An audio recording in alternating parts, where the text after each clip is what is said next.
Welcome to Beyond the Business Card podcast. Next thing you know, someone's knocking the door. I bought your house in an auction in the bank.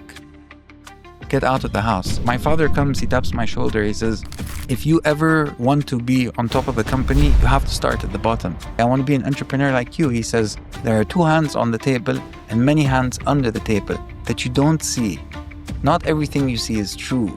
I got my home loan approved, held that property for 7 years, sold it and made my first 1 million. If I'm working with 2 or 3 people max, it's super important to delegate. And trust is built is when you have a problem and someone comes with the solution. In this episode, I sat down with Mahmoud Bartawi, exited founder, ex-banker and host of the Mahmoud Show. We talked about losing everything, stepping up when your family can't, and turning a rejected home loan into his first million. He built and sold a healthy food brand across 6 countries.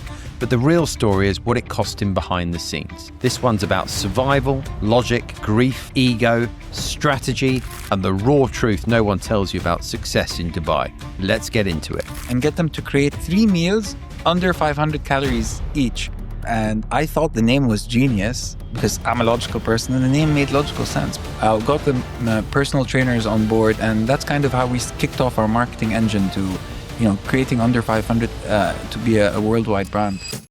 Hi guys, and welcome back to Beyond the Business Card podcast with me, your host, Justin Maguire. And today I have a very special guest for you. Today I have Mahmoud Bartawi. Now, we're talking to an exited founder, a podcast host, businessman.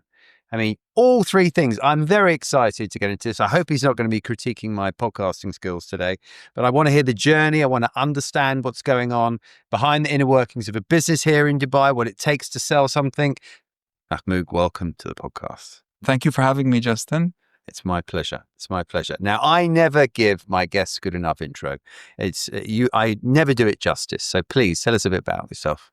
I think you did an awesome intro. A bit about myself. I'm a boy from a small city called Dubai. Grew up my whole life here. It's about Sheikh Zayed Road had 2 lanes when I was a kid running around. I'm not that old, but old enough to see that transformation. And, I seen change my whole life. I started, on Jumeirah Beach Road. I used to cross the road, get to Sheikh Zayed Road, and then I see on Sheikh Zayed Road 2 lanes. And now, one day you hear someone say something, then you open the newspaper, you see, we want to build the tallest tower in the world. Next thing you see the actual tallest tower in front of you. And I think when you have a leader like Sheikh Mohammed in your, managing your city or running your city, and you see such transformation, I think you're bound to be affected by it. And I think I'm a product of Dubai in the sense that I know change is possible when I see something like this happen over a short time, a country grow, UAE grow so fast. I know, okay, it kind of subconsciously speaks to you thinking you can do it too. So if I was to describe myself, I'll say I'm from a city called Dubai that changes really fast, and that kind of shaped who I am as a person. Started my, I would describe myself as an exited founder.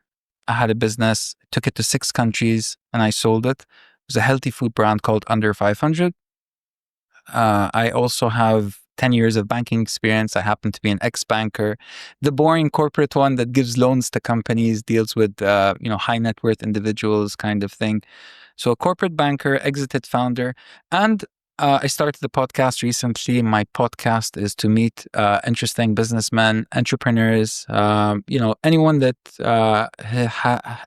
kind of has a story that they wish to share, and they wanted to share, that parts of their journey that are not only financial but also their failure moments. And I think I've moved into a very interesting phase in my life. It always started with, if I was to, my emotion being in the banker days was, I want to be the highest paid among my friends. I didn't care which manager I was reporting to. I didn't care which bank I was working for. So in those 10 years, there were 5 different banks. I wanted to be the highest paid among my friends. And that was me and my friends, we would measure ourselves that way. I mean, I don't want to talk about the outcome, but I ended up leaving the banking in the last 3 years of my journey to do my startup. At the time, I was looking for healthy food, and uh, Under 500 was born, which we'll get into later, and I'll uncover how we set up that business. But it was a healthy food brand that we basically took to UK, US, Kuwait, Saudi, and the UAE, and Iraq. So 6 countries. And then we sold it to Kitopi Kitchens. I think that really gave me business experience. And my whole feeling around that was, I want to do a company, take it to 6 countries. And that was kind of, I even studied international business in university. So my idea was, how do I create a company, take it to many countries? And that was the thing, the driving force behind, the driving emotion behind my success, I would say in that. And the third experience I would say is my podcasting, which I've just transitioned into. I've started a podcast about 6 months ago. As you know, and probably very close to the same reasons. You know, you're a successful guy, Justin. I had I had the chance of meeting your wife on my podcast. Very successful businesswoman. So, I think Dubai has some really, really interesting people with interesting stories. And for me, in this third transition or part of my life, I would say, I've just moved emotionally from the last phase, and now I'm thinking more about giving back, sharing good stories.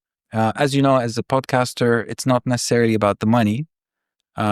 It's more about what I enjoy doing. So for me, having a podcast is that part where I can give back. So I've been speaking at different universities. I get called in.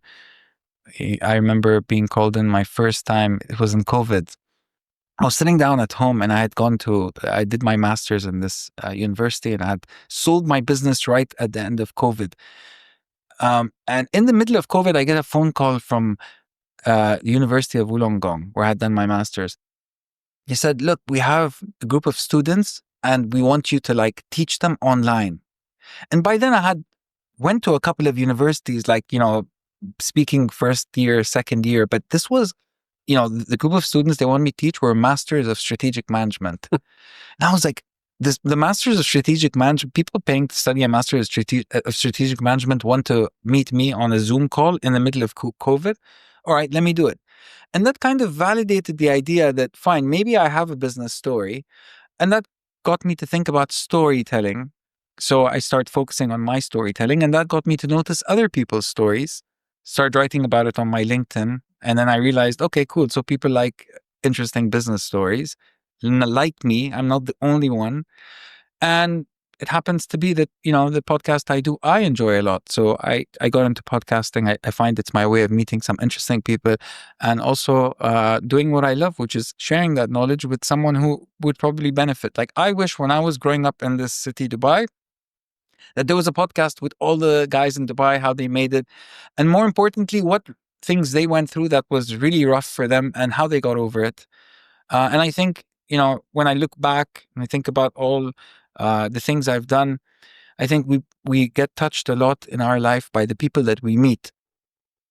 I meet someone who I think is a smart guy. We have a conversation.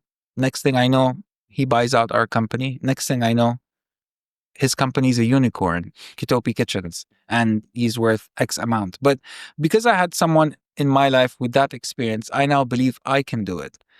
And I think, like everyone else that's watching a podcast, when they see an experience from someone who looks like them, who talks like them, who probably is from the same place, the more closer, the more relative it becomes to who you are, and that can affect change. So maybe if I'm a kid in Dubai, I'm English boy, 17 years old, going to high school, maybe English college or any school in Dubai, I think, okay, fine. Maybe I sit on a podcast, I see this English guy, he came to Dubai, he was 17 years old, he went through a hard time also, which is not so different than what I'm going through. But today he owns this big company, so I might be able to do it too.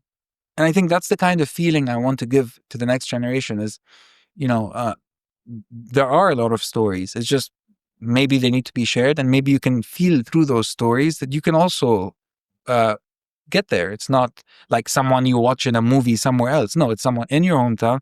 Many successful people have made it. What if they could understand what if you could learn something from their story? And the last thing I want to leave with before I close this intro is the problem I faced was that I went to university and I realized that all the teachers were not talking in business school out of experience. And that was the thing that I really lacked when I went to university. I realized, I I loved I had an accounting teacher, and he was telling us a story about this company called Arthur Anderson. And that had happened so many years before he came to university to teach us. And I was thinking about that interesting story and how long ago it was. My default thinking was like, how do I extract value and benefit from this story in real life? And there is no, because the story is so far away. The person saying it didn't live the story, so they wouldn't be able to go through the problem and dissect it and give you a tailor-made solution for you. And that's where I see the gap in business knowledge. Like, it's not being taught at university. It's not being taught in school. And I think that's a discussion you hear many people having right now about the educational system. And I think its roots really lie in the Industrial Revolution, don't they? And getting people to go to work in factories, so that we're all programmed to kind of be good, loyal employees. And it's not fit for purpose when it comes to entrepreneurship. And I think that's probably a debate that's going to go on way longer than this podcast. There's something you touched on there as well, which I wanted to chip in as to why I set up this podcast as well, to help sort of frame it, because I think there is advice out there, but there's a lot of terrible advice out there as well. And it's a lot of that advice is not by people that have lived, that have done, that do the do, right? And I've always had mentors in business. I've always seen the value in mentors. When I say always, that's actually, I'm telling a lie. I had taken mentors for over a decade now, but it was after I had a real bad slip up when my early days of entrepreneurship, I got quite lucky quite early on, and I didn't get burned. So I kind of thought I went in that under those sort of false pretenses where I thought everything I was touched would turn to gold, right? Right. So I kept just doing, and you know what they were working out? Now, the reason they were working out was because the macroeconomic situation was extremely favorable. Then I overextended myself, and then guess what? The macroeconomic situation changed. I was heavily leveraged in one area. What was funding everything got cut. Oh, no. Yeah. It was just, it's one of those life lessons that you get, right? Yeah. And, the house of cards came falling down very quickly because I built it very quickly. I hadn't put the right pillars in place. And I was like, oh my gosh, how has this thing that I've done, that I've spent so long doing, how has it all fallen apart so quickly? And I was on the floor, my ego was dented. Of course, what I realized getting older is, it actually was the best thing that ever happened to me. Secondly, it only really mattered to me as much. I thought everyone was looking at me thinking, oh, this is what a failure this guy is. Actually, no one really cares as much as you. You learn that as well. That's so true. So then I got mentors in after that, so I didn't make the same mistakes again. I have a question for you. Okay, sure. Great. But when was that? Like, a lot of people go online, they see you can pay for a mentor, but that first time where you actually decided to pay for a mentor, what was what was the thing that happened to you right before? So how did did you decide to pay? Yeah. Okay.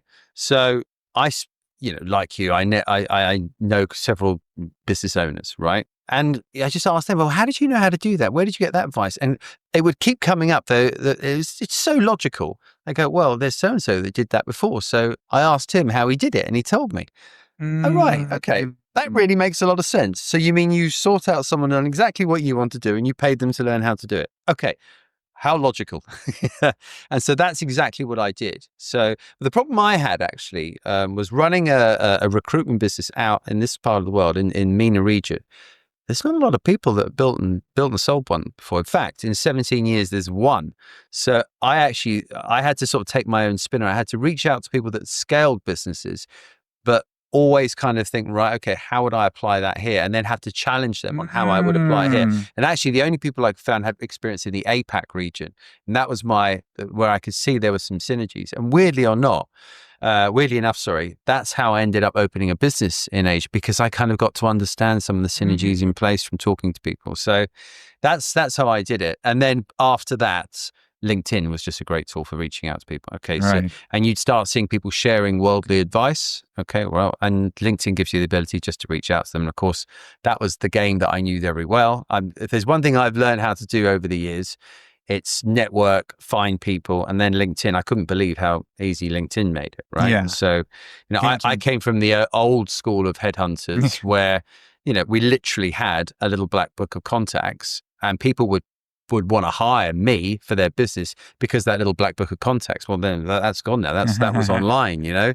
So that's when I started reaching out to people, and that's ultimately now I'm the ripe old age of 45. That's why I want to share my information with people as well. 45 and still young. Yeah, there you go. Stop it. So look, I'd love, as you may know, in this podcast, what we do is we unearth the story of the entrepreneur. I think there's so much to unpack in the early years, because a lot of how we're shaped, how we believe, how we encounter, and how we encounter business situations is shaped from our younger years. Very right? true. Yeah. So you've told us the influence and impact that Dubai had on you in your life. How about your family? Tell us a bit about the early years. Oh, that's deep. So impact, I had a father that was an entrepreneur. He set up one of the first road contracting companies in Dubai. So before the city was built this way and we had buildings, we had roads. And I remember one day I was about 8 years old and I went to my father and said, "Baba, what do you do?" And he said, "If you connect point A to point B, then you connect it using a road, and everything on the side of that road becomes value, and that's called property. And that's how property works." And I remember growing up thinking that if you connect two places, then everything in between creates value. And I started understanding the world through his lens. And at about the same time, my mom left. And I had to share my dad's affection with 4 brothers and a sister. My father used to come home from managing his company and not have, so much time to share. And I would be almost fighting for that little attention that I can get. And what seemed to the best way to get the attention from my father was obviously to be the best in school, to be best at what I was doing. So I grew up a little bit different than most Emiratis in the sense I went to the American School of Dubai. When I was 14 years old, I went to my father and he said, "We're going to go to the States for a year." I lived 1 year in America. And I think, as you rightly said, where we are today is an accumulation of the different things that happened to our life. So, for example, when I was in the States, I was 14 years old. I went to a government school. I remember one day my neighbor comes to me, Travis, and Travis says, "You want to make some money?"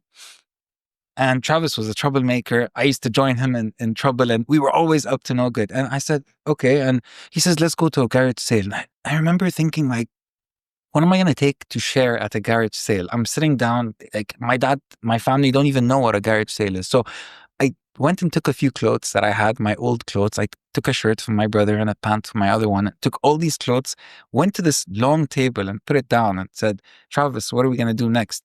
And Travis is like, "Just chill, like, just wait, somebody will pass by and they'll start buying things from us." And I remember thinking this was the craziest idea I'd ever heard. Like, I'm going to make money by selling something old to someone who probably doesn't need it. But a few minutes later, I'm sitting down and I look up, I see this old man talking to me. 5 minutes later, he takes one of the clothes and he gives me money. And that was the first time I ever sold something. And I remember thinking, wow, that was easy. I sold something, I made money. So I went home with that money. I was about 14 years old. I had worked one summer before that with my father as well in his company. So I came back to Dubai. This was about a year in the US. I came back to Dubai and I go to my father at the time and say, "I want to buy a motorbike." And one of my friends had got a motorbike. He had asked his father got it for him. So I went to my father and said, "Baba, I want a motorbike." He said, "If you want a motorbike, you deserve a motorbike." He said, "Why don't you wear your shoes, wake up tomorrow morning at 6:30, come with me to my company." And this was, first time I ever go to my dad's company. He had a roads contracting company in Al Quoz. I remember him taking me to his company. I get there, huge open area, smell of petrol. This is the first time I smelled so much petrol. My dad had a contracting company at the time. Roads were being built all over Dubai, and he had about 5,000 employees. And I see manager come to me, this old guy, and he says, "Here's a broom." He gives me a broom, and he gives me a broom in this this open area, and I start mopping the floor. There was, brooming the floor, and I start doing it, and I realized all these people around me. There was almost a sense of shame. They were looking at me like, "This is the boss's kid cleaning the floor," and my father wasn't around. He left me there. He left, and he came back a few hours later, and every time I did it, every time I looked at those people around, I didn't understand what they were saying, but I felt really bad about it, like they were looking at me. And then a few hours later, the manager says it's okay. He takes the broom from me, and my hands, they have all this grease on them, smells. And as I almost like wanted to leave, my father comes, he taps my shoulder, he says, "If you ever want to be on top of a company, you have to start at the bottom." He said, "You want your motorbike? You'll come here, you'll work every summer, make money. You don't have anything called school money. You need to make your own money." And every summer I would go to my father's company. This happened when I was 13, 14, 15, 16. And then I think at 17, I started working at Showtime. So I had summer jobs, I would get money. I never bought the motorbike, by the way.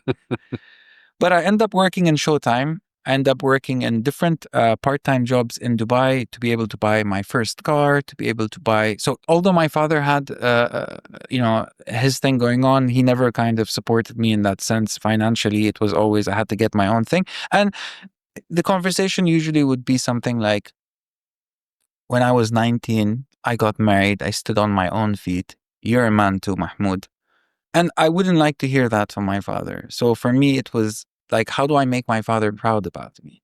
And I kind of got used to it. So I went to the plan was always for me to study in the States. I didn't end up going because of September 11. And sometimes when you're an Arab in this world, then, you have to deal with also the political things that happen around. And that was kind of the overarching theme at the time. So I stayed back. I went to the American University of Sharjah in Dubai, fell in love with accounting and business. Well, initially I wanted to be a hacker. I realized that they didn't have hacking courses in university. I was hacking people's computers from home, just as a fun thing. I send them a file, get into their thing, and I don't know. I think there was something that really attracted me about control and about strategy. We're gonna start hacking. Hacking, yeah, hacking. So I remember 16 years old at the time in Dubai. It was you didn't have no nightlife. You had nothing going on. And I was a kid with no ID, 16 years old. And my older brother, who's 17, had just come back from the States. He had done 1 year there for university. I was supposed to go join universities right before September 11. And we find out that there's something called a house party next to our house. And my older brother is like, I'm going to take you with me. I say, all right, let's go. This is me, 16 years old. I go into this house party and everyone's like so old. And when I'm talking about so old, I'm talking about 28, 22 years old. So, we get in there and we were like, okay, cool. We're the youngest kids here. Let's just have fun. So we go and we kept moving. This was next to my house in Jumeirah. We kept moving in the house. And then I found a guy sitting by himself on the computer in a room. So I go up to him and say, what are you doing? And he's like, I'll show you it. You got to shut your mouth. I said, yeah, I'll shut my mouth. What are you doing? And he opened his screen and he had different traffic lights that he could see all over Dubai. And I asked him, how do you have access to different traffic lights? And he said, oh, it's so easy. You put in the password backwards and, we don't, so I asked him what he did, like, what does he do? And he said, oh, I make money by hacking government companies and then selling them the solution. Cybersecurity. Wow. And I was like, what? So you hacking? And he's like, yeah, it's so easy. And I got really in love with the topic. I downloaded things called Sub 7 and all these different free to use online hacking software. But he would do it directly. I would have to send someone a server. So it had to be someone I knew. And that means a burnt relationship. So I said, let me study more about it in university. I had hacked my school computers and got caught. I never said this to anyone before, but I kind of got in trouble. But now I thought maybe I can learn more about it in university, how not to get caught. So I go to university, I find out they don't have hacking courses, but they have something called accounting, which is also logical and fun. And it's not as hard as engineering. It's like School of Business. So I became a business student. I thought this is going to give me what I want. And then and then at university, I remember one day sitting with one of my friends. He was the third best chess player in Dubai. He had won a few competitions. And he was talking to me one day as we were sitting down. He said, there's a course in university where the class is broken down into groups, and each group has on the board a different company that starts in a different place in the world. And every week is a new move, and you're only allowed to do one move a week. And when I started hearing that story, it really spoke to me, being someone that likes to play strategy games. So I started listening to him, going to him every week saying, what happened? And he'd say, oh, this company started in China and now they moved to the US. They're a low-cost shoes maker. And this is the move they played. And I would be so excited that by the time I actually got to taking that class, which was one semester after, I had like planned the whole like semester and like every possible way out of like becoming, I was really of winning it, and winning became so important. And for me, I think strategy is something I was always super interested in, even as a child, even through the hacking, even through running a business. It's in the end, I think what speaks to me is strategy and managing different things. And that was the best course I did in university. I Control seems to be stick there. You like being in control. Control, right? Yeah. Yeah, it's quite clear that you like taking control of situations as well. Yeah. Where does that come from? I wish I knew. I think that's a great question. I don't know. Maybe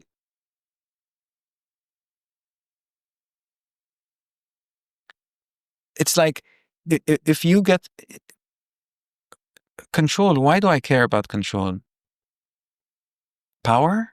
Yeah. What is it? When you were talking, I was thinking he likes being the puppet master. He likes, you like moving the chess pieces. You like being in control of the situation. It's coming through from your story, and I guess it's coming down to probably the relationships with your siblings. I don't know. You tell me. Relationships with my siblings, and the attention you were trying to garner from your father, and how you would do that. Yeah, I mean, I never reflected on it this way, but it's probably, I think you engineer attention. Of course. Because it was rare. Yeah. And the father, being a busy man coming home from work, wants to hear who's my A student for my kids.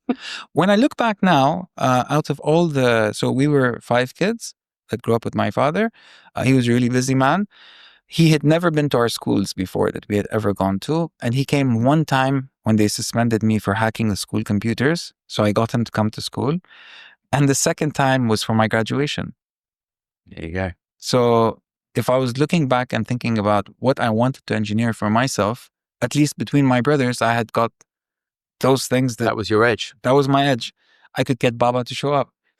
In the most I had hacked the school computer. Like, they were going to expel me. Like the principal said, if you don't send me your father's number now, and I'd given him so many wrong numbers by then. It's just, a wild goose chase here. He called the switchboard there in the company, no direct number, and then he was like, you're not coming back to school till your father shows up. And that's kind of when he got it. So I think I was a very, I was a kid that was afraid of nobody except my father. And my father was my biggest role model. And at the same time, I got no attention from him.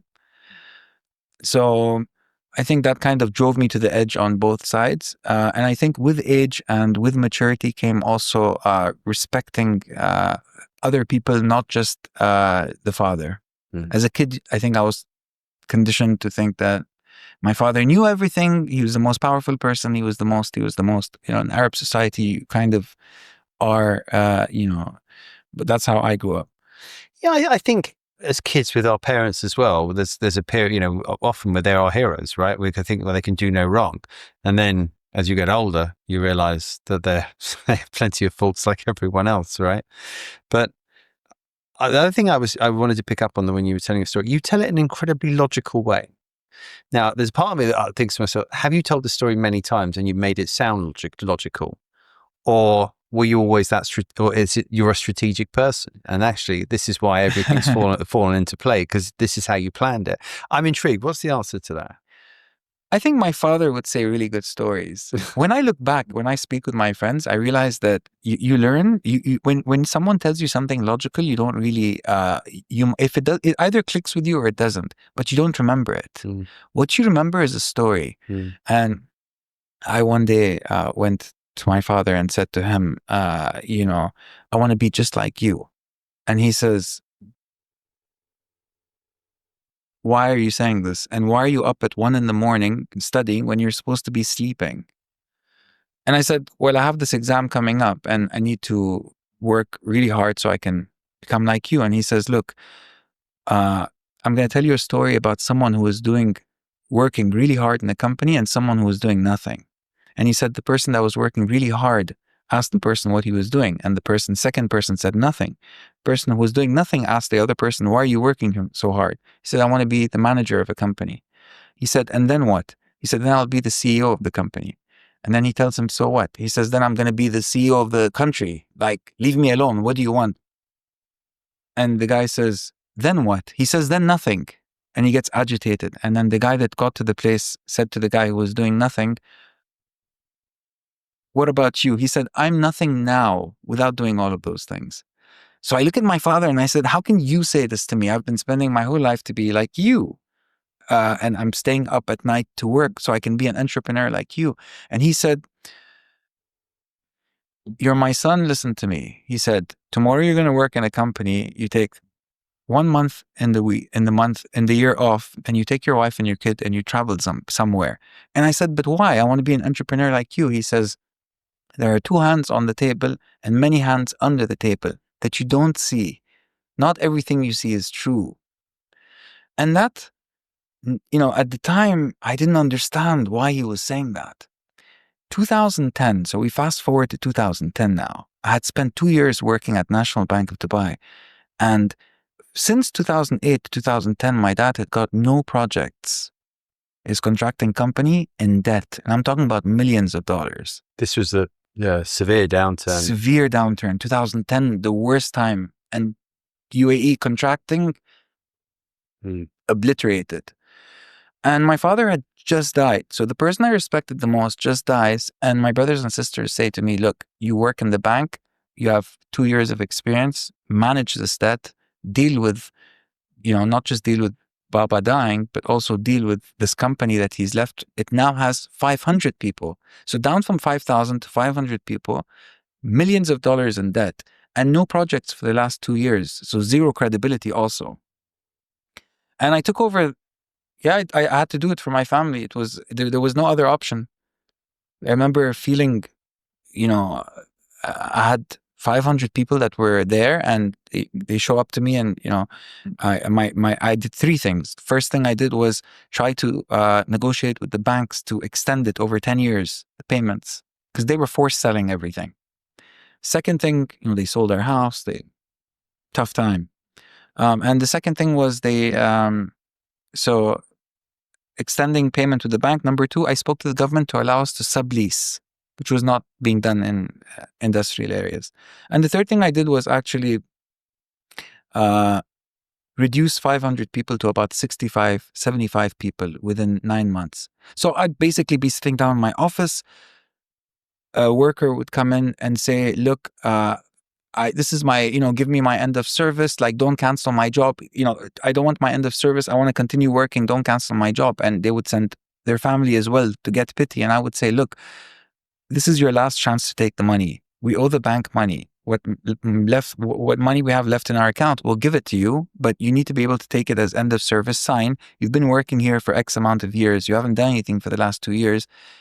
Except, resign and find something somewhere else because we're not going to be able to make it. And by doing that, we kind of reduced 500 people to an amount we could control. And I put a plan for 10 years. I created a board. So my brother is the CEO of the family business now. I had only done it for 1 year. And I wanted to go back to the bank. I was the National Bank of Dubai, the biggest bank here. And I wanted to meet other successful people like my father or, people with those amazing stories. And that's why I got into banking to begin with. I got into banking. My father died. I had to go work in his company for 1 year.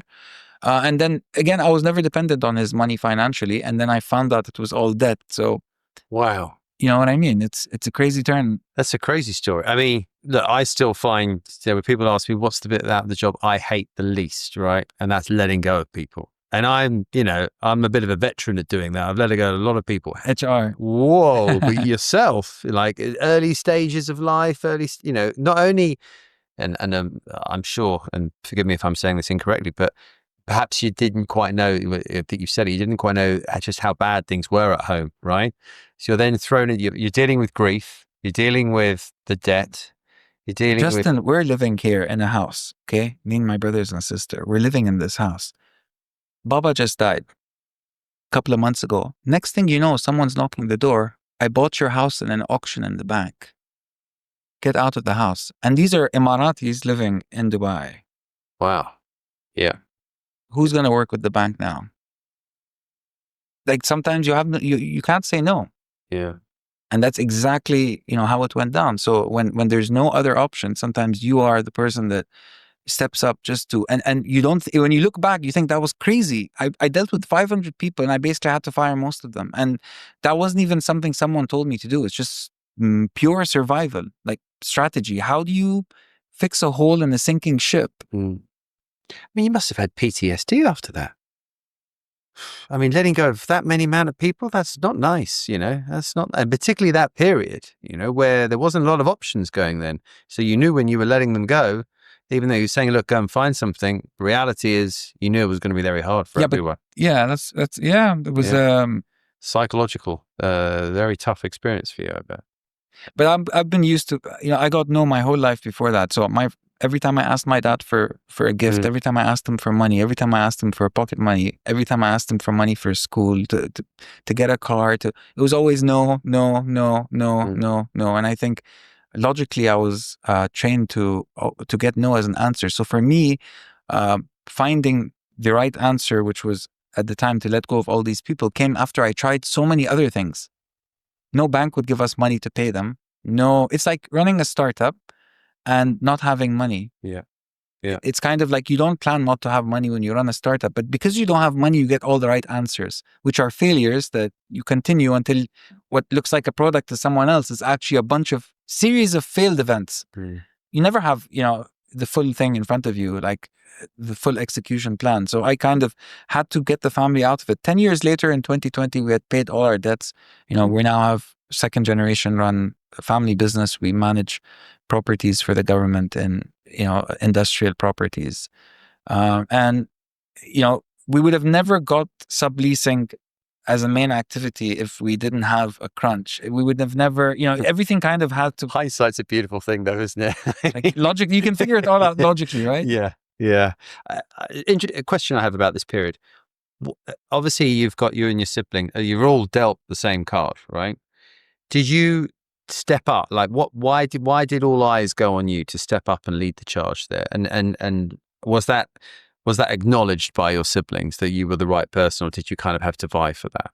Okay, so you speak about a very sensitive topic, which is family. The thing I said to you was we were 5 siblings. The thing I didn't say to you was there was another 5 siblings from a different mother. Some of them live in the US, some of them live in the UK. Very different mentalities, older than me. But based on me being in Dubai, based on me having the little experience I had, based on me willing to do it for free, I think they nominated me, and I don't think I had an option, because when it's your family and they say, Justin, I think you're it almost goes unsaid. And, it's not like I could negotiate for a salary because they had just sold our house. Like like, what do you talk about then? Why don't you solve? And especially when, and I think not getting any golden spoon before also, especially from someone I saw as accomplished, like my father, and then to have that mirror break in front of me and, that to see things for what they are, made me realize that there is no safety net. We all think, someone watching this podcast now is doing a 9 to 5 thinking, I'm so safe here. salary. I've been getting it for a while, not get it for a while.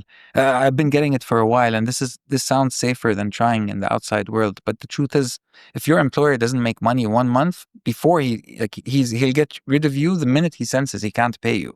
So why don't you just know that you don't need to do anything? Just know that a job is not as safe as you think. So what does that mean? It means maybe you think outside the box. You think, okay, can I save some money? Can I do some investments on the side? You know, it's just understanding where you're operating from and understanding that all businesses run on cash flows. And yes, just because you're a salaried person on a 9 to 5 doesn't mean you don't need to think about those things. You should be well aware. Yeah, very much so. Very much so. I think it's very interesting how you took all that on board at a young age, and I can just imagine how, and I'm sure you appreciate this as well, how well that served you in your business career. You know, when you're moving forward, when you were dealt a bad card or when you hit a rough situation, you always had that position to fall back on. Yes, which is a position, such a position of strength to go into. I mean, you've got an edge over so many other people because you went through that at such a young age, right? I talked about my 2016 sort of story, you know, my war story when I got everything clipped. I always felt that it gave me such an edge when COVID happened, right? Because everyone else was panicking, and I was thinking, it can't be worse than that. It can't be worse than that, right? That's what you think. Yeah. And I bet that's your war story that you got very early on.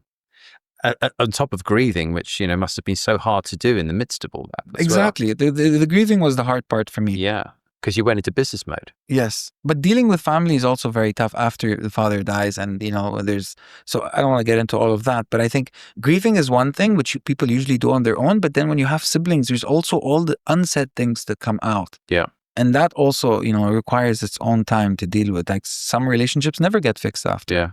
Yeah. So you after dealing with all that, you go back to the bank, back to the 9 to 5 in the bank. Back to the 9 to 5. I realized I didn't want to deal. So the thing I learned, if there's one thing anyone watching up to this far can learn, and maybe Justin, you don't agree with this, but from all of my time, from what I saw, the number one rule I learned: don't work with your family. Do you know what? I've actually offered jobs to family members before and it didn't work out, and I know I dodged a bullet. You know, so you're completely right. You know, after working with 10 of them, and, you know, 5 from my group, 5 from the other group, it's not about which group or which whatever. It's just you have to wear a family hat and then wear a businessman hat. It doesn't work. You're one person. So it's like you need to figure out things differently when there's both of them, family and business together. And I'm not built for it, but I'm sure there are people they can do it, and there are success stories as well. But, you know, for me, I realized that, and the friction that I realized in my daily life was not the logical thing about, you know, firing 400 something people. My pain became because my brother doesn't appreciate what I do, or because my sister doesn't say a kind word. And that to me becomes pain that I go through. How do you deal with this? Not how do you do with how do you speak to the government to get something? That is part of the job. My problem was the emotional part of the family. I was going to say, that's, you know, the business side is quite logical, isn't it? Right? Okay, if I do that, if I present this will be the outcome, and you know, it's like war games. You can like practice in your head. Whereas dealing with family, you don't know what response you're going to get. You know, and it's out of control. Out of control. Dealing with family is out of control. It's emotional. It's not logical. Yeah. So going back to that, you know, I'd left that. I thought, this is my chance. Let me go back to the bank. I don't really want to work emotionally with my family. I want to deal logically with the bank. You know, if I do X, I get a bonus. If I do Y, I get fired. I decided to work back. So I remember working 3 months. So I finished university. Towards the last semester of university, my friend says, look, there's this opportunity to join the National Bank of Dubai. We're going to go before you, and you just apply after us, and you come the semester after us. And I'd just been, you know, with my friend who had graduated before me. And I think, okay, cool, I got this. I memorized everything on the bank's website. I planned for an interview, and I get to the first interview, and I'll never remember what happened, but I got rejected. And here's me thinking, look, I have years of experience in the summer. I'm actually paying for my own car doing a summertime job. I'm the only one out of my Emirati friends in university that's doing like a full job to pay for my stuff, where all my friends get their stuff paid by their parents. And I got rejected from the bank. And every day I sat down with that feeling, it kept festering in me. Like, you got rejected. What did you do? And that's when I realized that knowing everything that was on the bank's website wasn't what I needed to get in the meeting. What I needed was to win emotionally the person I was sitting with. And when I started playing it back, I realized I had not considered at all the person I was talking to. You know, when the person asked me a question, why do you think you deserve this job? Maybe my tone of me speaking about my previous part-time jobs sounded arrogant, maybe, Or robotic. or robotic. So the person thought, this person sounds privileged. They think they deserve it. Maybe I should be the one to say no to them. And that might be the reason. It might be something else. But I didn't think emotionally. I thought only logically. And I got obviously rejected. So I go back into my little cave and, you know, I call my friend and I say, they rejected me. He said, yeah, you know, everyone else got accepted. I said, what do you mean? He said, so-and-so joined, so-and-so joined. And on the 7th day, I called back my friend. I said, look, get me the email of the head of HR. Before I close the book on this, I have to try one more time. And here is me, open my computer, laptop, typed to him an email, erased it a few times, typed it back. And what ended up coming off was, look, I got rejected by the bank. If you give me one more chance to have an interview, I'll prove to you that I'll be the most loyal person for this bank. My emotion transferred to him. Maybe he was a kid who got rejected. I'm not sure, but he bought it. He called me from his phone and said, you have another interview, show up. I said, okay. And he put the phone down. That was it. That was it. And alhamdulillah, thank you God, I got my second interview. This time I was much more humble. I showed up with a guy I thought was super smart. I ended up working with that guy. He reported to my head of HR, and this is head of HR for Emirates NBD, a huge bank. It was NBD at the time, huge bank still. And 3 months into the job now, I'm sitting down on my table. I have this, I remember it was this big office and there was cubicles, and I had my first cubicle. In the other previous jobs I did, in my summer jobs, it was always, I was sharing a cubicle, so I couldn't put my own stuff on it. Like I was in call center, you know, more, I didn't have my own name on my cubicle, even though it's, you know, I put my stuff. I remember feeling this deep sense of ownership of my office. That was the first time I felt. And I looked at the HR policy. I opened it in front of us and I was going through it and I saw that they had this thing called home loan. And they had next to it car loans. Now, I had heard about car loans from my friends because they were taking them, but this home loan, and it says 100% finance.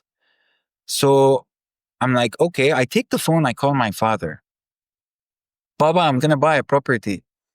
He says to me, are you crazy? He said, you just started working 3 months ago. You don't have any money. How are you going to buy a property? And I said, Baba, relax. I got this. The bank is going to pay for my property. It's 100% finance. Even he didn't believe me. I said, okay. So I closed the phone. I started calling different real estate agents. And the name that came up when I asked them, where's the best place to invest? They all were saying JBR, Jumeirah Beach Residence.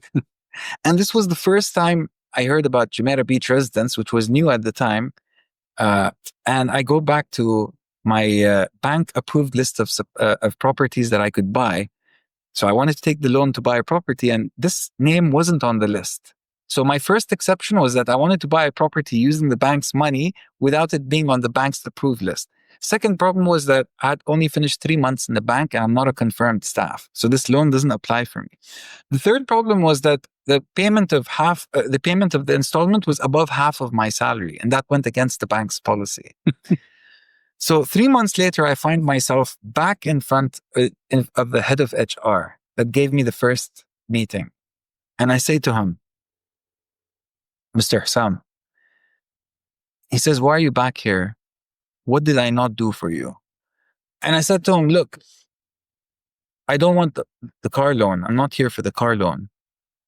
I'm here for the home loan. He said, but all of your friends were here for the car loan. Why do you want the home loan? And I said, I need the home loan because I need to make my first investment. And he said, but your father, I said, my father told me a story when he was 19 years old. He says he didn't rely on anybody. And I want to be also someone that doesn't rely on someone else. So are you going to help me with my 3 exceptions? And I'm here again telling you that if you push this for me, I will stay in the bank and be the top performer. And he said, you're already number 1 in your group. I said, I don't have a problem to approve this for you. And he approved it for me. He said, I'll approve it for you. I wish more people took home loans and investments instead of just car loans. And he left it at that. I got my home loan approved, held that property for 7 years, sold it and made my first 1 million. Right. And that's how I got into business, using that money as side hustle while being at the bank, not quitting my day job and trying different things. And that's what got me to create actually my first startup. Yeah, you and I have something in common there. I have a lucky house, so you've got a lucky house as well. A lucky house. In my early days in my marketing communications career, I knew I was terrible with money, right? Yeah. So my aunt, actually, I spoke to my aunt and uncle yesterday, and they reminded me of this story. That basically, I reached out to them and said, I don't like the amount of money I'm spending right now. I gave them all my bank cards. I gave them everything, right? And I met my uncle in Canary Wharf every Monday. And every Monday, and he gave me a loan. He gave me an allowance. Yeah, £100. I had to make it last the week. Everything else was saved. But I then bought property in London at 21 years old, right? Because he trained you on the 100. Yeah, because everything else I was just saving. So I wasn't living in excess, which you can do so easily in London, right? I was and actually what I learned how to do, because I had the cash in my hand and not the cards, was budget. My budgeting was phenomenal, right? And that's the money skills they don't teach us. When you say what's missing in school, it's that. Exactly. You know what I mean? It's how do you budget till end of the month? Because if you don't learn it at 13 and you learn it at 19, if you don't learn it at 19, learn it at 29. Yeah. If you don't learn it at 29 and you become 50 and your dad dies and you get a chunk of money, what do you think you're going to do with that money? It's all gone. Yeah. Faster than you got it. Yeah. It's that budgeting. And there's some people, if you give them millions, it will never change their behavior. They know what they should buy, how to buy it, how to budget to the end of the month. You know, I have a theory. So in my 10 years of banking, I did 3 years of branch manager. You know, we always think, oh, I only have 2,000 in my account, or sometimes 200 in my account. The truth is 90% of people also have 200 in their account or 2,000. Even if they make a salary of 100K, by the 15th of the month, everyone's broke. I would see the accounts in the bank and I knew that this person talking to me, like I'd be sitting and I could see it. But they would be acting very different. But then I realized one after the other, I'm not the only one with a low bank account. So this money problem of not learning how to manage money is actually a big thing. I think there's a lot of things people don't understand about managing money. And there's even more things that people don't understand about banking and how interest eats away at your I don't want to go too much into, the banking journey, but I would say I worked in 5 banks. 3 non-Islamic, 2 Islamic banks. And my only comment would be they're pretty much all the same. Okay, so you were at a bank, obviously doing the corporate 9 to 5, understanding inner workings of bank. You got interest in accountancy, from hacking to accountancy. Tell us what on earth led you to becoming the entrepreneur that you are today. Help us join the dots here, from banking to, building a restaurant brand, selling a restaurant brand. I'm trying to work out in my head. So, and everything with you is logical. So here we go. I want to understand this. Although everything is logical in this world, most things that drive people to do the things they do, no matter how logical they are, is emotional. My emotion was frustration, rejection. So I was working in the bank.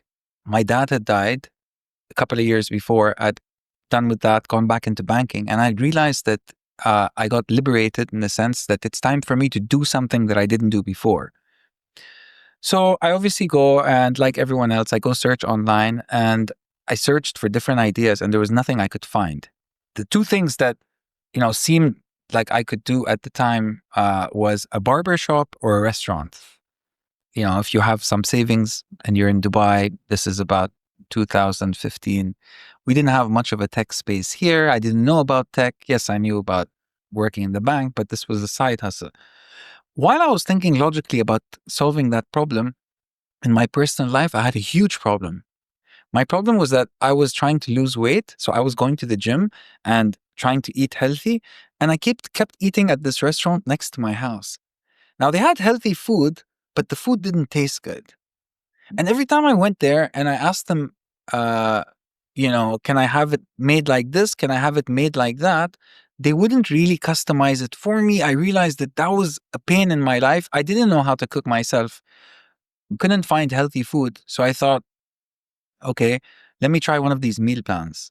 So I call up different meal plan companies, which were popular at the time, and all of them gave me the same kind of 1 month plan. And then I thought, okay, fine, but in 2 weeks I get sick of it. What do I do on my cheat meal? Like, how do I, and this whole management of my, personal life was not, of my health was not really going the way I wanted. So I remember going actually my first time, I went to Facebook to the owner of this place next to my house. It was a place on Jumeirah Beach Road. And I sent him an email saying, look, I want to franchise your location. You're in Jumeirah. I'm going to open the same copy paste at the shop in another area called Mirdif. And I'm going to pay you something called a franchise fee and a royalty. So down payment, money ongoing, and just allow me to copy paste. And he said, no, we have too much money. And me being a banker with my full-time job, I'd never heard a customer say I have too much money. So I was like, okay, he just don't want to work with me. So I called up another famous brand at the time that was doing healthy food called Subway. They rejected me. They said, look, you never ran a franchise before. You don't have any experience. Thank you very much. So I got rejected a couple of times. I thought to myself, how do I get into business? I met a brand called German Doner Kebab. Excellent salesman. I get to the meeting without eating for 2 hours before. He told me to show up without eating for 2 hours before. I sat there, devoured the sandwich, and thought, fine, why don't I start with a non-healthy food brand that tastes good, learn the inner workings of a kitchen, and then do my own healthy food brand. And by working with a franchisee, I solved the problem about branding. So worked with them, ran German Doner Kebab.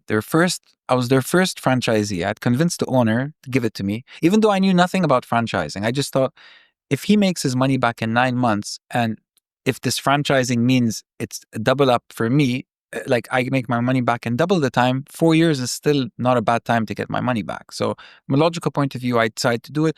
1 year into it, I had an opportunity to sell it to him, and I sold it at break even, but what I got was experience. Took that experience, and then I realized then that I still didn't know how to do branding. I just understood how to do the other parts. So I went to this guy who was good at branding and said, help me do this project. I need a website and I need branding. I have no idea about websites and branding. And, he worked with me for a couple of weeks. I remember this was back in 2015. We were sitting down together in his house. He was running a branding agency. And he said to me, why don't we just partner together? Mahmoud, what if we partner together on this project? I said to him, all right, Fadi, we will partner on the project, but what do you want? Why are you getting into this? He said, I've worked with so many brands doing their logos and branding, but I want to, but he said, but I really enjoy working with you on this logo. And he had put a lot of work into it. And he said, I always wanted to partner with someone, but I have one condition. So I asked him, what's the condition? He says that it's 50-50 me and you don't have more than me, even though you have more experience than me. You ran brand for a year. And I said, look, I'm happy to go 50-50 with you if you're going to put your heart and soul into it. I don't need to be anyone's boss. I want to be 50-50. But I say, let's get someone else with us who's in the kitchen. Now, we couldn't find that person at the time. This whole thing about equity and, having money and joining wasn't there. So we ended up hiring our head of operations who stayed with us and grew. And later we gave him shares in the business. And I'll get into that story later. But the idea is sometimes, I wonder how things would be if we had 3 people to join instead of 2 as co-founders, because there were a lot of our problems was paying his salary. The other thing I want to ask you about that, and I speak from a bit of personal experience here, but also someone that's sat in front of a number of entrepreneurs as well. This 50-50 idea, my experience, I'll never do it again, right? The reason being is you could never make a decision.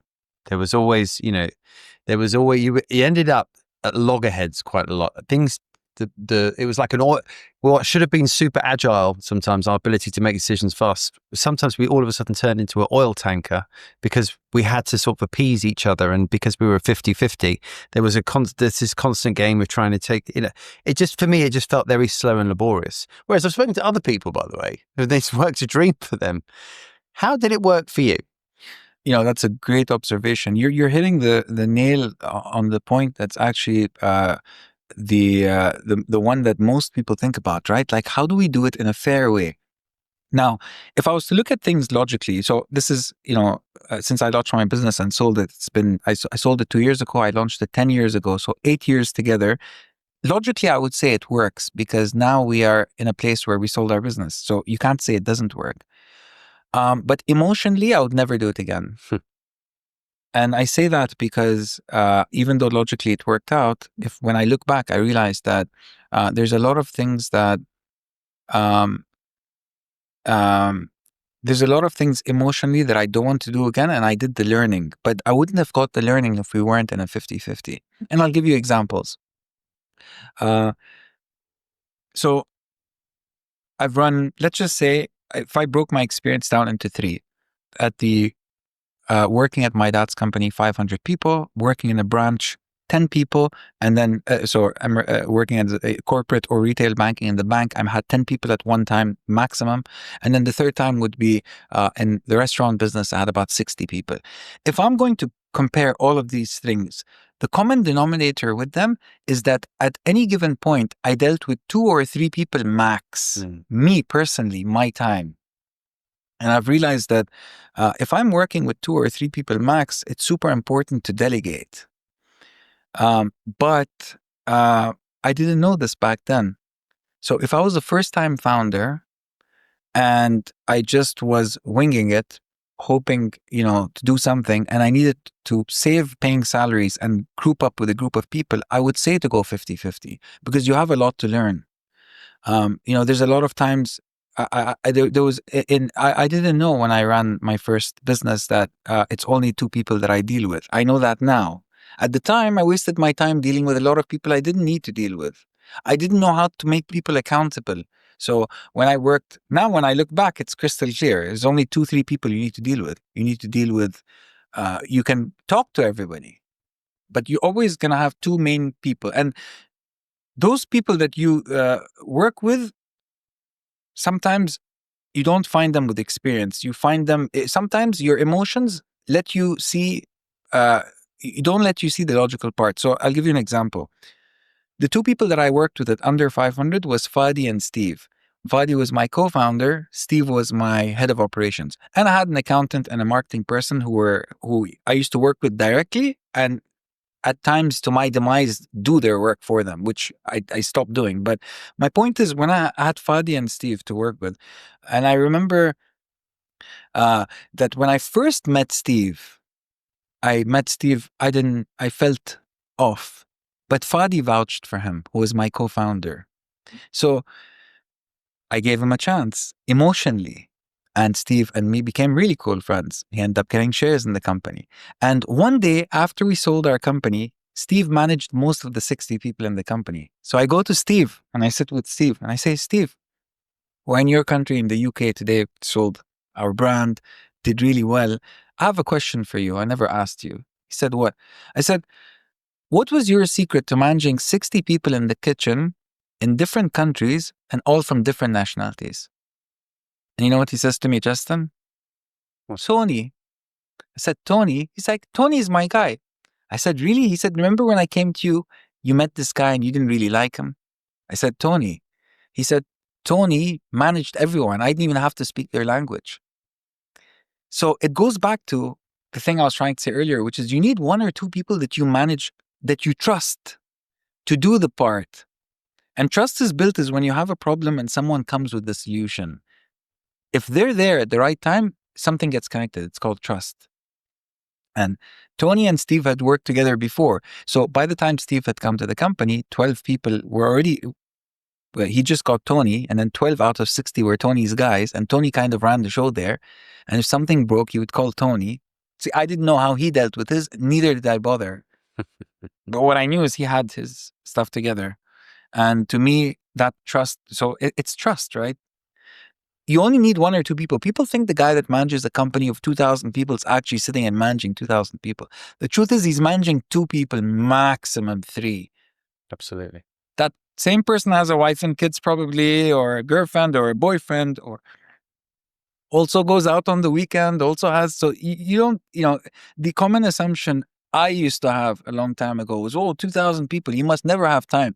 The problem is now that I sit with those people, and I've been doing through banking, and I've, they send me the same forwards that other people would send. Yeah. It's the same funny stuff. It's the same, it's the same stuff, right? It's the same human. I'm very intrigued by this. So if we can just rewind a little bit though, because first of all, I want to ask you, the name of your business, Under 500, that's I think a genius move. Did you come up with that name? In all honesty, my co-founder Fadi came up with the name.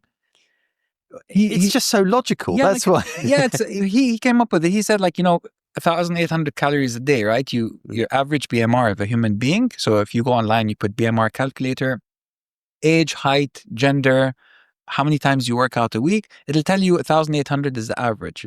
Now, back in 2015, the problem we had was that everybody was going on these meal plans to lose weight, but there was no way to just get one meal.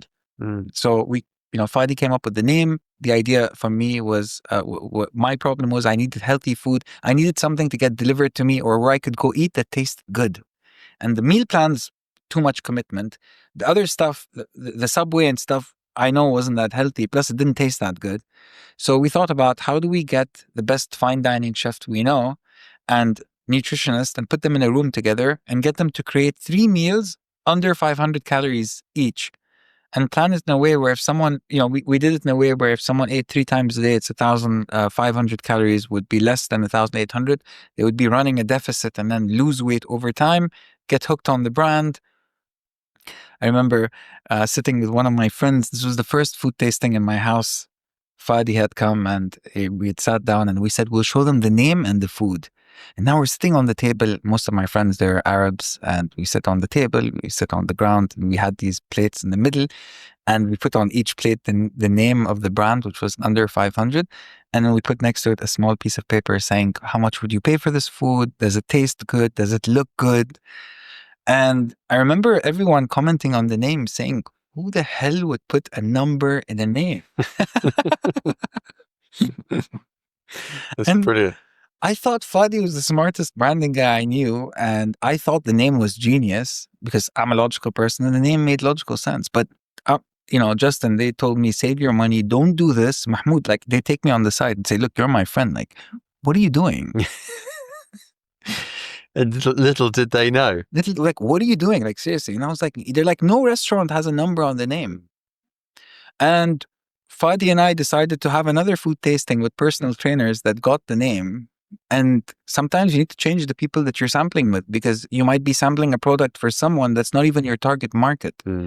And we just stuck to working with personal trainers more closely when we realized that the problem of the personal trainer, so when you go to any gym, what happens is you walk in and you see the person that looks the best. Yeah. Whether if you're a woman, you might see a woman who has the body that you want.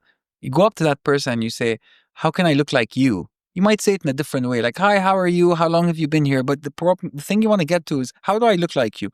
And the trainer has, if they want to sell you something, they have to tell you 2 things. Number 1 is you need to work out. Number 2, you need to eat.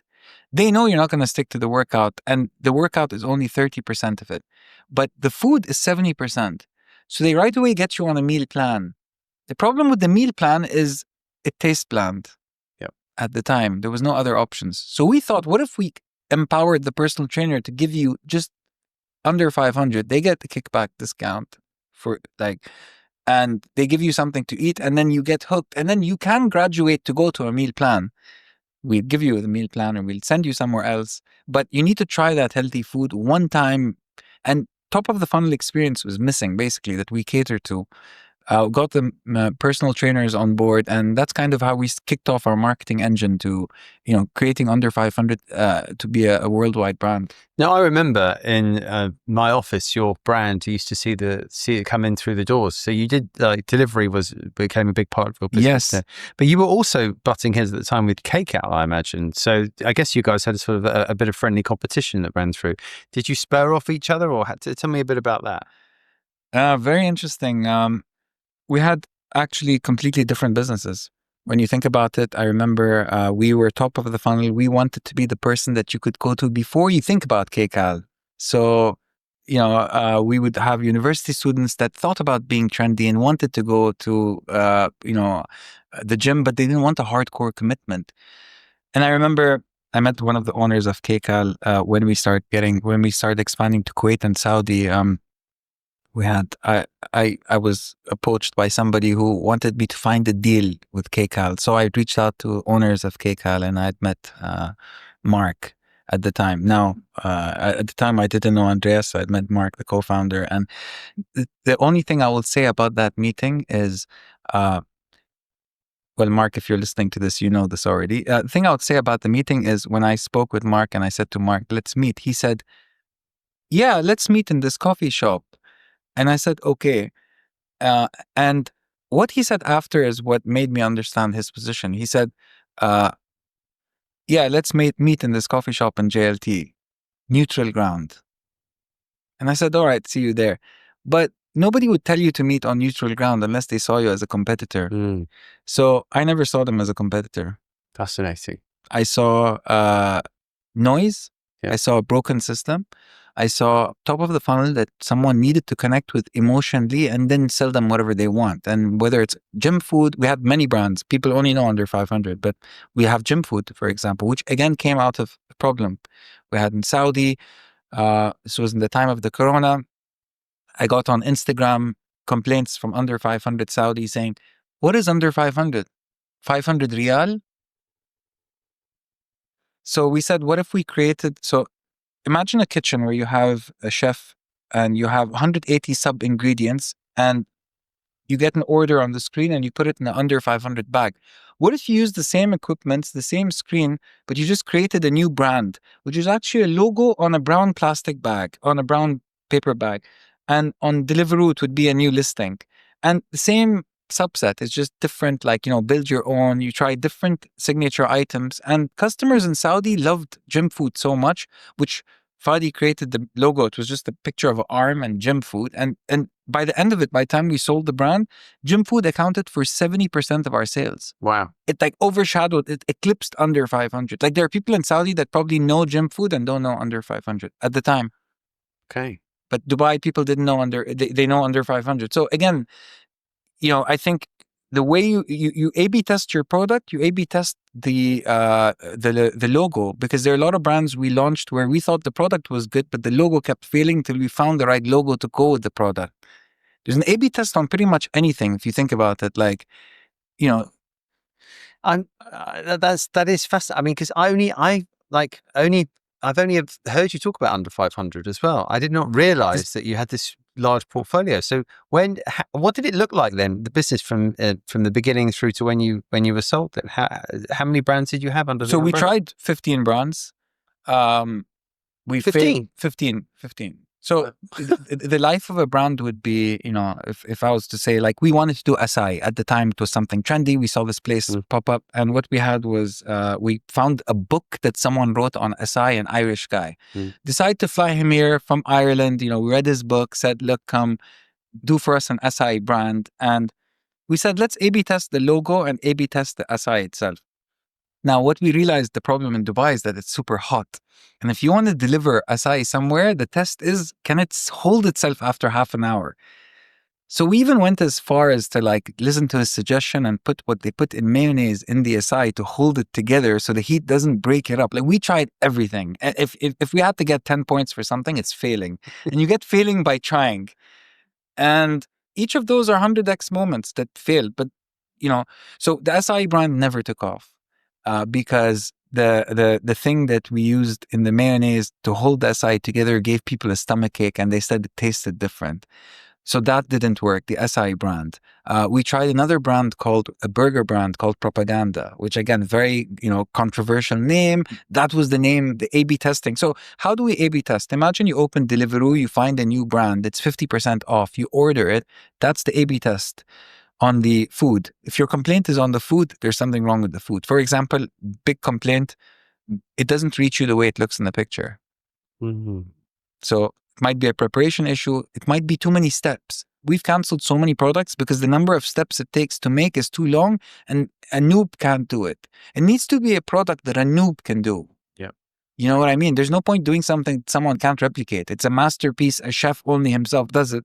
Then you're not creating a system. You're creating dependency on people that will hijack you for double, triple, whatever they can find.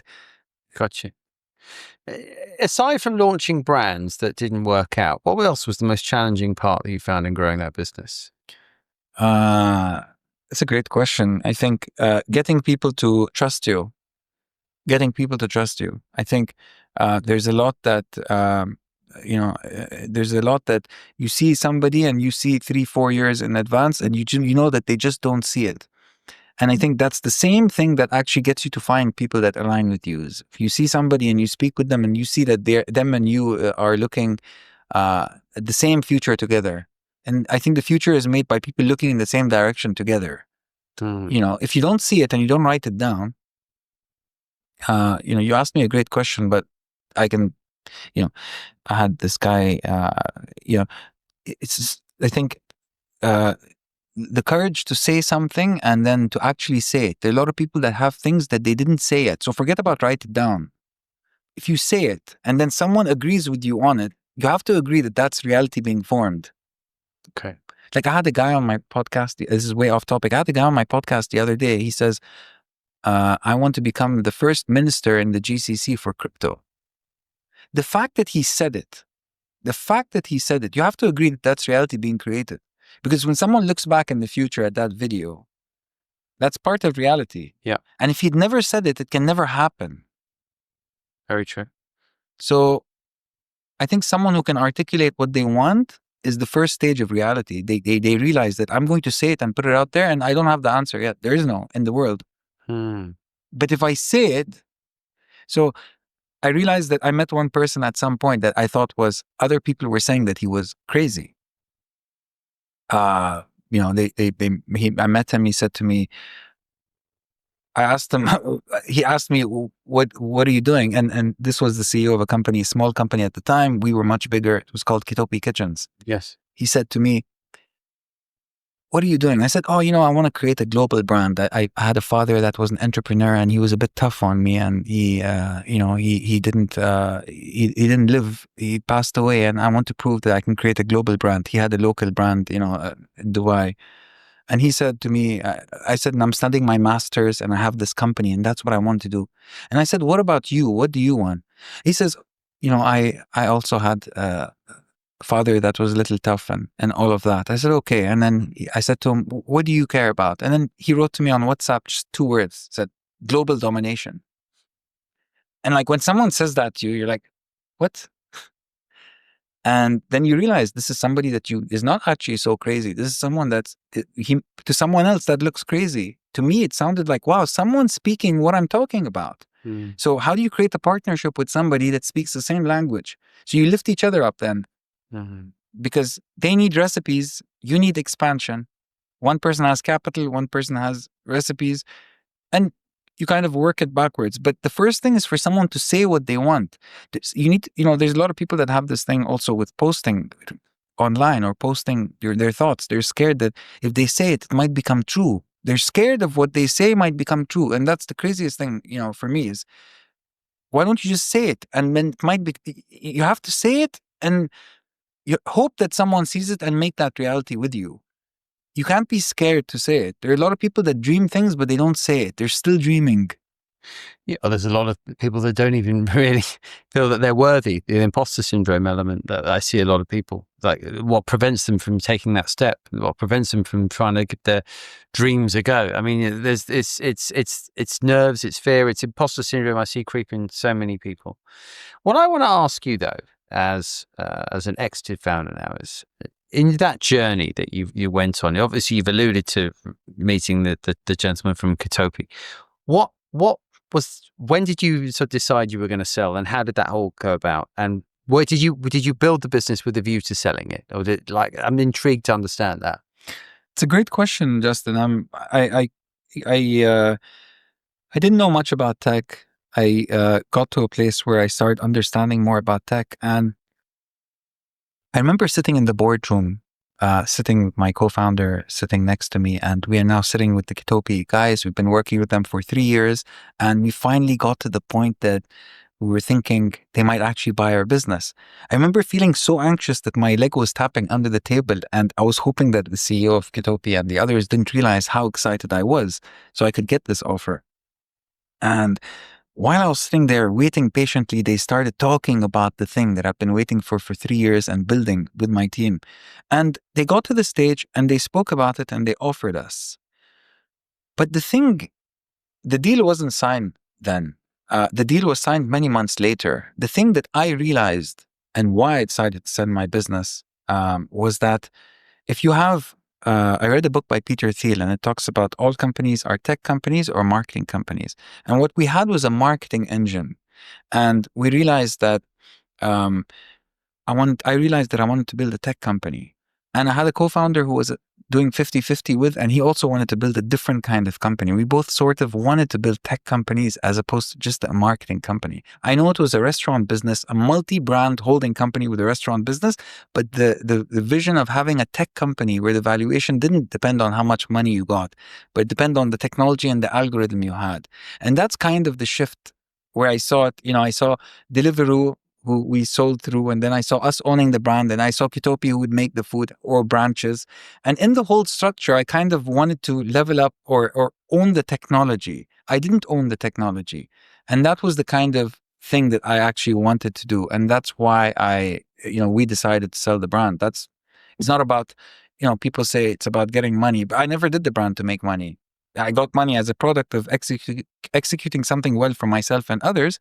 But, I thought the next stage for me in learning and doing something would be a scalable tech company. So it was, and Fadi wanted to do the same. After we spoke a bit, he said, I wanted to do like a meal plan app, which makes sense, right? You have a brand, then you do an app to calibrate to create meal plans for people, but not from one place, like from different places. Okay.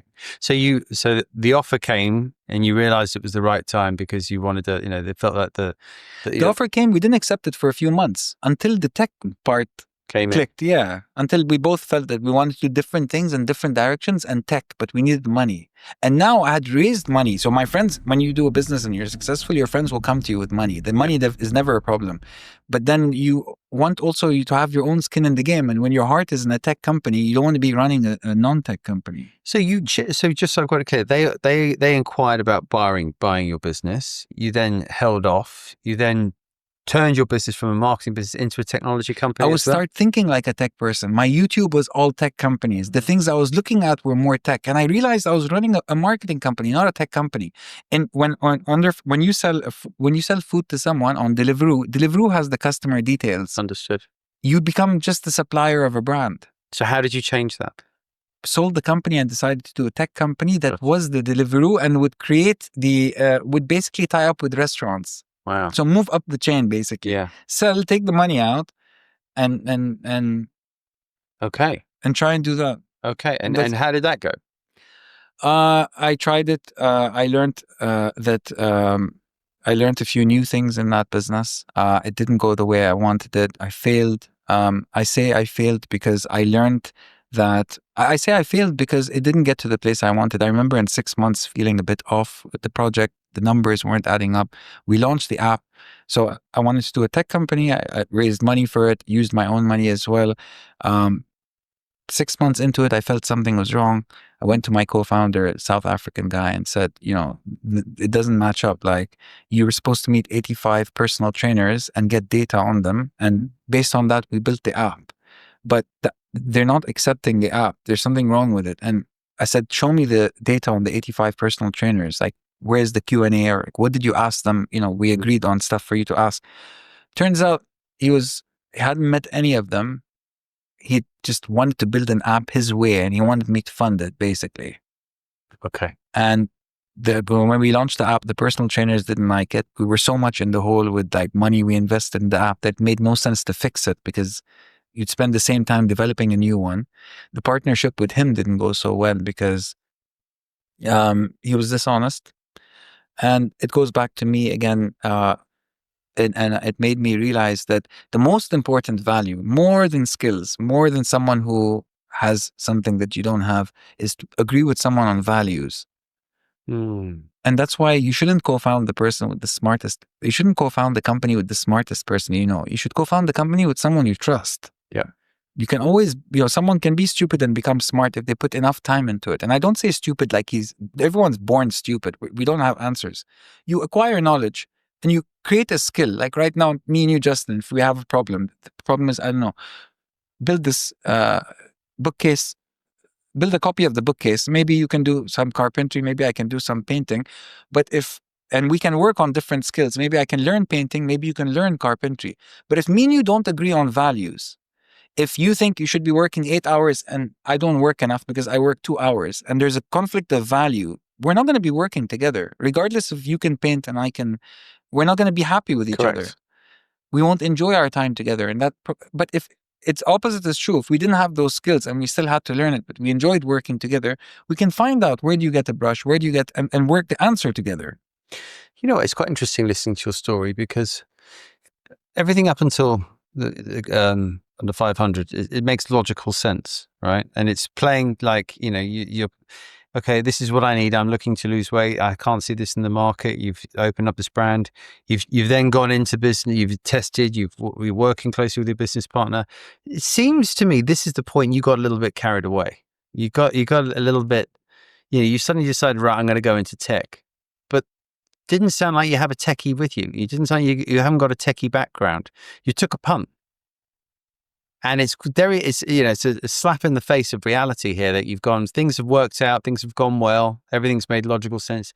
You've won, and then you tried something different, and it smacked you straight back down to it. How was it feel? What was sort of awakening was that like afterwards? Horrible, horrible feeling. You raise money from your friends and family.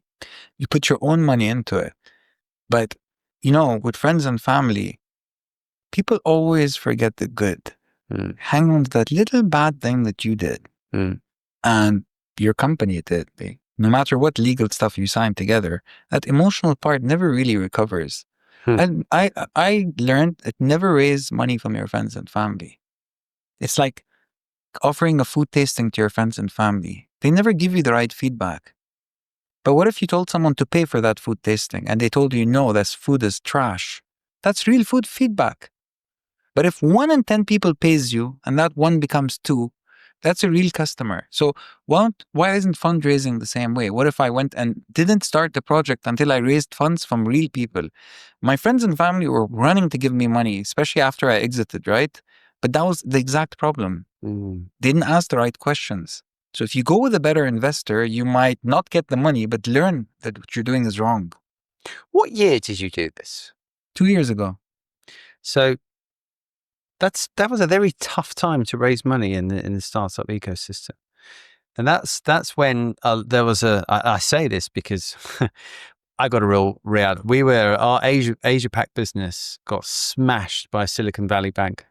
I didn't realize how many of our customers banked with this bank. Oh. So all of a sudden we lost like a load of clients overnight because they just had to close operations, because that was a real tough time in the tech ecosystem. So you went for it at a very tough period, but you felt super, you just sold, you kind of were riding on high. What would you do differently now? I would raise money from investors before I get into the project, which means I would validate it. So what would I do different? Number 1, I would not get a co-founder until I validated something, unless it came organically. Like I wouldn't actively look. I'd look for a problem to solve, even if it's find the company that's running, buy it out at a good price or a small price, and then get in co-founders. Because if you don't have an idea yet, then you and your co-founder, they might sway you away from the idea. You have no traction. So you can solve the idea part by yourself, or not get a co-founder until you solve. That's what I would do different. Never raise money from friends and family. I wouldn't go as to it for the first thing, because again, for me, I raised money. I did a business. I sold the first time. Well, that was the second time, under 500. The first one was doner kebab. The second one was under 500. Now everyone wants to invest. The problem with everyone wanting to invest who's friends and family is that you feel that they have FOMO, fear of missing out. They're not giving you the real feedback that maybe your business isn't as good as you think. Maybe you need to validate your co-founder's stuff. Maybe you should. But with the real investor, they would only look at validation from the market. They wouldn't really care about like FOMO. Sounds like they took it very personally as well, and that sits on you because it's clearly that was... No one, the problem is also in what I've realized, well, I don't know, I can't speak for all families, Arab families, especially friends and family, they don't say anything to you. That's the problem. No one says anything to you. You just realize that the friendship is not the way it used to be. Okay. So there's an underlying bitterness there. What is it? Why upset it? $10,000, $20,000, you know, if you have like $200,000, what is the price that you want to upset your friend? Why not upset your friend if it's your friend? Yeah. Although if it's your friend, do it and don't think anything of it, right? I mean, you know. Were these out of interest? It's like, were these friends that were cheering you on from the sidelines when you had your first business running? Were these friends who were buying, who were, you know, like a true friend, forgive me if I'm speaking out of turn here, but they would have been the ones that were backing you when you weren't successful, right? They would have been the ones spending on your business, not asking for friends and family discounts, but the ones that wanting to pay you more in the early days. Yeah. Were these those people involved at that stage, or had they sat on the sidelines, watched your success, then thought, you know what, I can make a fast buck on this person, and then gone it? Yeah, it's a great question. I would imagine a bit of both. I think there's a bit of FOMO and a bit of, you know, you always friends with somebody that you find something better in them. For example, if you're a boxer and you just started boxing, and then, you know, or you play hockey and you meet someone who plays hockey, then that person who plays a sport better than you kind of admire that about them. So there's that thing. There's also, you know, when you're fundraising, there's pressure, FOMO, you know, someone else put, you didn't put. Yeah. No one wants to feel like the last one left out. Yeah. Bit like Bitcoin sometimes. Yeah, you know, a bit like Bitcoin. Exactly, you said it. But the emotion, it sucks. You don't want to take money from your friends and family and lose it. It's like just doing it and looking back. I should have never like done that. Yeah. In the sense, like, why don't I just keep my friends and family out of it and raise money from someone that, or don't raise it, and that person would have probably asked me to validate this. My friends or family are too shy to say to me, someone that exited, did you get this data? Yeah. And maybe I was too arrogant to ask my co-founder, or maybe I didn't have the experience to know that you need to check everything, or you need to ask everyone everything, even if it's your co-founder. And then the bigger learning, why did I co-found the company with someone I didn't trust already? Well, that's a recipe for disaster. Pardon the recipe pun. Like, you marrying someone you just started dating 2 months ago. No. Fascinating how you went from that experience to that experience. And where does that leave you today? Tell me a bit about what's going on now, then. What's going on now is I enjoy, you know, I enjoy sitting with successful people and smart people, just like yourself, Justin. And, you know, I enjoy podcasting. I enjoy sharing experiences. I'm interested in people that tell a good story. I feel that words are very powerful, and if used correctly, can transmit not only logic but also emotions. So I'm someone that admires deeply a person that can articulate an idea in few steps as opposed to, you know, way too much. And the more I look towards the people that are a little bit older than us, I realize that the things that stay with us and what we are influenced with are those small stories that we heard. You know, an old person could say, once upon a time, this person did this and I learned this. And you hear that story, it doesn't always click, but you always remember it. And later, when the situation comes up, you remember the guy that told you the story about the old guy that had a similar situation. And I think stories, you know, they're very powerful. And I like to get good stories and share them to get other people to realize that they can also do it. So, yes, I help people, I connect people with each other, I mentor people, so connect people with each other, mentor people. I'm board member in my family business. So we have, you know, I try not to get involved in day to day. My biggest my biggest thing that I've learned after selling my business, taking it to 6 countries, working in multiple different types of industries, is that there's logic and there's things that you need to get to. And when you get to that point or a certain age where I am in my life, I'm in the stage where it's now I realize it's more about restraint. It's not about the thing that you can say. It's about, can you be kind and not say it? It's about, is this thing that I'm going to say a story that's actually going to influence something, or is it just for me today, for my ego to say something? And a common situation we get in our life that I see myself and I stop myself is if I'm sitting with a friend and I think something, but they didn't ask me for it. And I know if I say it, yes, it's the logical right thing to do. Yes, I'm his friend. But 9 out of 10, it's logical, so he won't do it because I said it. Number 2, he didn't ask for it, so I'm actually imposing. Number 3, what is the emotion they'll feel after I say it? Will they feel stupider, smarter?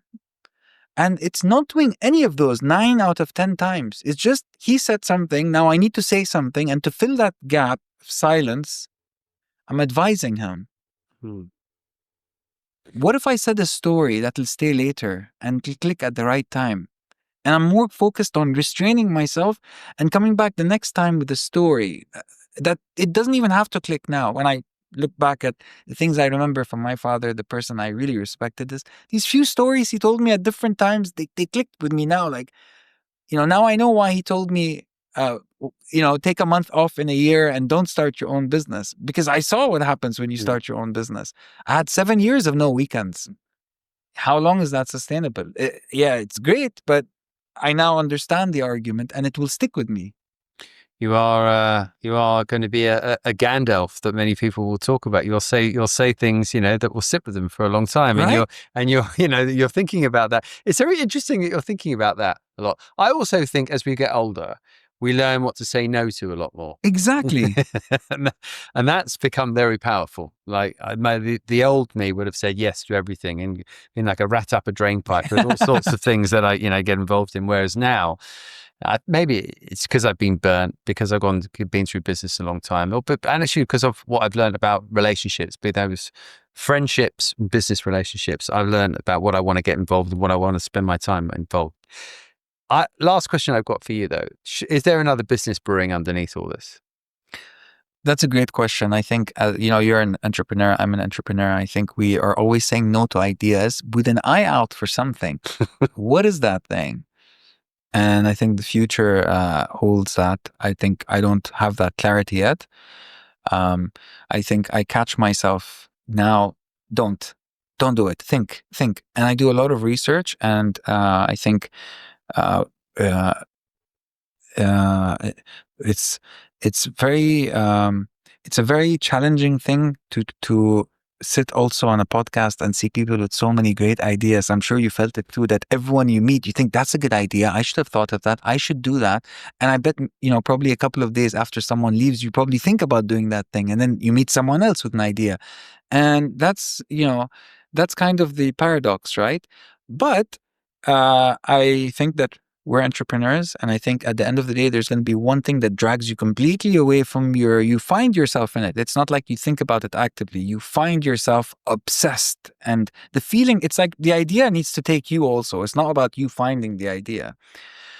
And, Justin, if I have to leave you with something, and this is the contradiction, the thing that I think about a lot is, there's a way of going to a website and finding the best idea and taking it and putting it together in a VC model and raising money for it, typical $4 to $6 million valuation, get money in, hire a small team and make it work. And then there's something that speaks to you from your gut. And Under 500 spoke to my gut. I was the customer that was looking for that food. That's why I never gave up.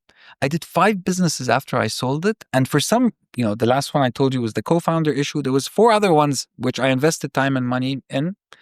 Didn't work out.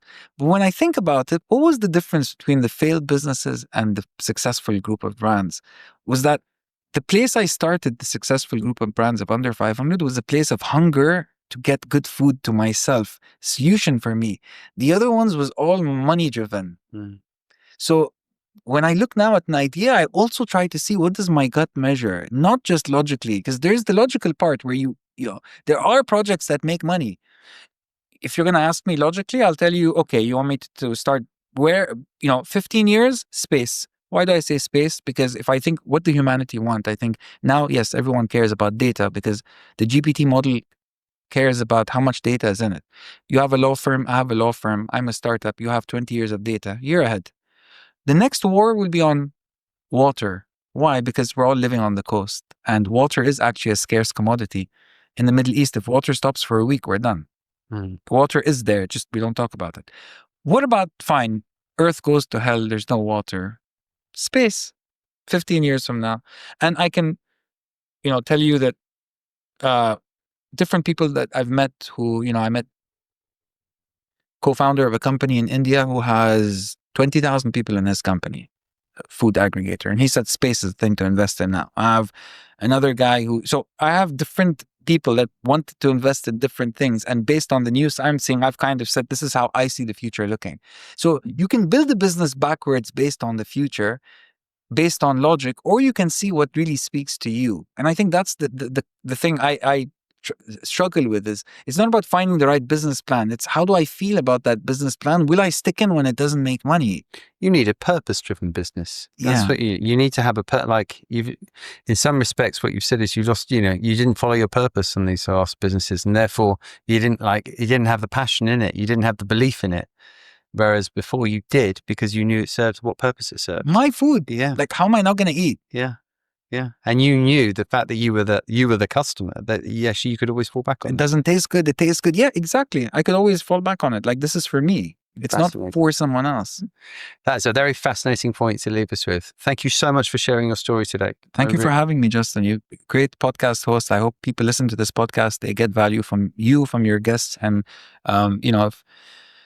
I think it's a great way to share your guests' knowledge and insight with the world. Thank you very much. Thank you. Thank you for having me. Guys, I hope you enjoyed this show and I look forward to seeing you on the next time. Thanks a lot.